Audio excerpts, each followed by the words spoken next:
This is the first running and training vlog of the new year. And if you are watching this video on the day that it drops, well, the new year is only a couple days old. So in this video, I want to talk to you about not things that you need to do in the new year. We're done with resolutions. We should have made those resolutions. I'm going to be giving you 10 things that you as a runner need to stop doing in 2022. And of course, this is the weekly running and training vlog where I definitely want to hear about your week of running. Forget about the end of the year. Let's just take last week as a single training block and tell me about it. I want to know about your successes, and I definitely want to hear about your setbacks. I hope none of you had setbacks towards the end of the year. So go ahead and write in the comments below. All right, let's get into it. 10 things that you need to stop in the new year. Okay, first of all, I got the idea for this video from a blog by Amanda Brooks. Now I'm going to link to this blog post in the show notes below. So if you want to go ahead and read what we're going to be talking about, I definitely welcome you to do that. And go ahead and register for Amanda's blog. She puts out a ton of good stuff. Okay, let's jump right in. The first thing that runners need to stop doing in the new year is to apologize for being slow. Runners, hear me when I say this. Speed is totally irrelevant. Now, of course, we all want to improve. We want to get faster, but we're only competing against ourselves. It's important to keep in mind that what you consider slow may be fast for somebody else. But you know what? It really doesn't matter because we are not in competition with anybody else. Accept who you are, accept the speed that you run, and just work on becoming better within yourself. My friends, never apologize for being slow. You're not slow. The second thing that runners need to stop doing in the new year is being too wrapped up in new gear. And I know a lot of you are rolling your eyes and you're looking at me and you're like, Matt, maybe you should take some of your own advice. And maybe I should. We all like getting new gear. We all like getting new running stuff, right? It's totally fun. But it's the being too wrapped up in it that's the problem. And that's what we need to work on in the new year. So for example, if you're just starting out running, perhaps you don't need the newest pair of carbon-plated super shoes. Now hear me out. While they may make you incrementally faster, and that's all they're proven to do is make you incrementally faster, the important thing is to build the engine. Build that aerobic base. Don't be so wrapped up in gear that you really lose sight of what's important, and that's your fitness. When it comes down to it, there is no magic bullet. You have to put in the work. And sometimes these pieces of tech can make us feel better, but ultimately the biggest gains are going to come from working out consistently. Guys, I know I'm going to be tested in the new year. I know that Garmin is going to be releasing their Fenix 7 at CES, and throughout the year, a lot of the tech companies are going to be releasing their top-of-the-line running watches. And will I get too wrapped up in them? Probably. That's probably a fair assumption to make, but I'm going to really try not to. Now listen, I'm not saying I'm not going to be wrapped up. I think we both know that's not going to be the case, but I'm just going to try and be less so. The third thing that runners need to stop doing in the new year is overdoing it with gels in training. We all have to train how we're going to race. And if you haven't been taking gels, then obviously you need to take them while you're training so you know how your body reacts to them when you're racing. But guys, the instructions on the gel, they say take a gel every 30 minutes, every 45 minutes or so. My friends, that is not the case when you're just running easy, when you're out on a regular training run. In fact, you don't need any food if you're running for an hour or less. And a lot of the time I will go out for a 2-hour run and I won't take any nutrition. No gels. I will just make sure that I am adequately hydrated. So ultimately, I don't want you overdoing gels on your easy runs. Don't be taking in calories and nutrition when it's not needed. And there's a lot of good reasons why you shouldn't do that. One, it's probably expensive, or even if you've eaten the night before and you're a morning runner, you probably don't need to eat if you're just going out for an hour or so. The third is GI issues. Occasionally, even the gels that you're used to can cause GI distress. And I think we can all agree that GI distress on a run is less than fun. Use them sparingly. Train with them when you need to. Don't train with them when you don't need to. The fourth thing that runners need to stop doing in the new year is only measuring the success of their runs by speed. My friends, there are so many factors that come into making a successful run, and speed is certainly one of them. You know, we all make goals. If we're going to sign up for a race, we generally want to run to the best of our ability. And most of us measure that ability by the speed that we run. But speed is affected by so many other things. So if that's the only metric that we're focusing on, we're basically setting ourselves up for disappointment. You remember my race recently at the Jacksonville Marathon? Well, the weather turned out to be a little warmer than I had expected, a little warmer than the forecast predicted 2 weeks out. And when it came to race day, I was not able to run at the speed I thought I should be running. Now, had my only measurement for success been speed, I would have been sorely disappointed. But there are other ways to measure success for your runs, and that's feeling good. Feeling like you put in a good effort, running a strategic race, nailing your nutrition, not having to stop and walk. Guys, the metrics for measuring success are basically endless. Don't focus on speed. Stop that. Stop that in the new year. Now, speed still can be a metric to measure success, but I want you to make sure you have others. Don't make it just about speed. The fifth thing that runners need to stop doing in the new year is to stop obsessing over the weather before a race.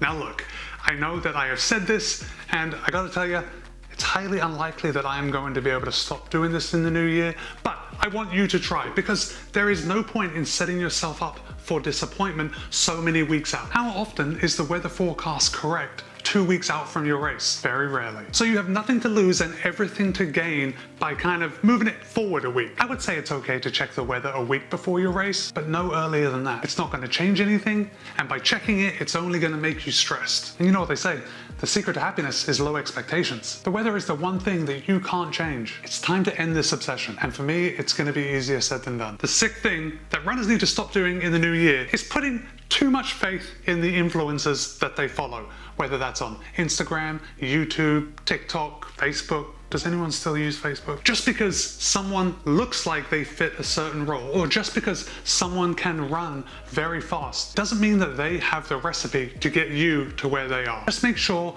you are looking at qualifications and approach recommendations with a healthy dose of skepticism. And by the same token, there are going to be slow runners out there that are qualified to give advice. There are loads of good running coaches out there, but my friends, there are a lot more hacks trying to get you to buy what they're selling. You know, if you have any questions about the hacks up there, let me know in the comments below. For only $99.99, I will sell you my 5-step program on how to recognize hacks in the running world. The 7th thing that runners need to avoid doing in the new year is to follow a training plan that doesn't feel good to you. My friends, there are loads of training plans out there.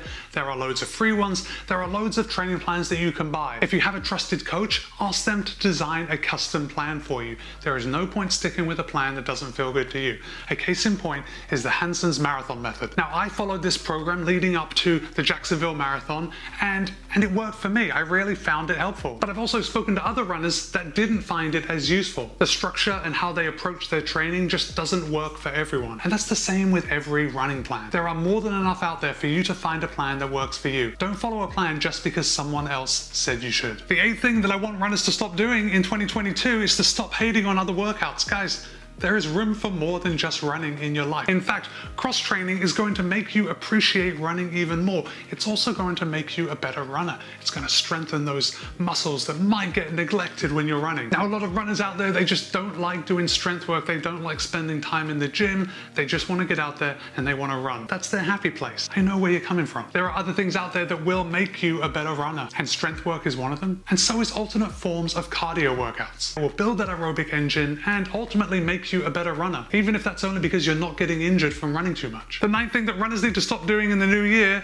at least most of us, is running every single day. There are a lot of runners out there that are able to run every single day. Their bodies are able to withstand it. But it's important to remember that we're all individuals. We each have differing orthopedic thresholds, meaning some of us can run more, some of us have to run less. You'll know when you're reaching your orthopedic threshold because your body becomes ridiculously sore. Perhaps you start seeing injuries pop up. I think most of us will benefit from taking at least a day or 2 off each week. So with this tip, I want to hear from you guys. I want to know, the first group I want to hear from is a group of people that agree that we need to be taking a day or 2 off a week. The second group of you I want to hear from are those of you that streak. I want to know how you feel about running every single day. So ultimately, I guess you could run every single day and not see a higher risk of injury, but there's also some mental aspects to it too. You want to avoid burnout. And by taking a day or 2 off a week, you're going to be letting your body recover, you're going to be letting your mind recover, and you're going to be able to hit your running on your next day scheduled much stronger. The 10th thing that runners need to avoid doing in the new year,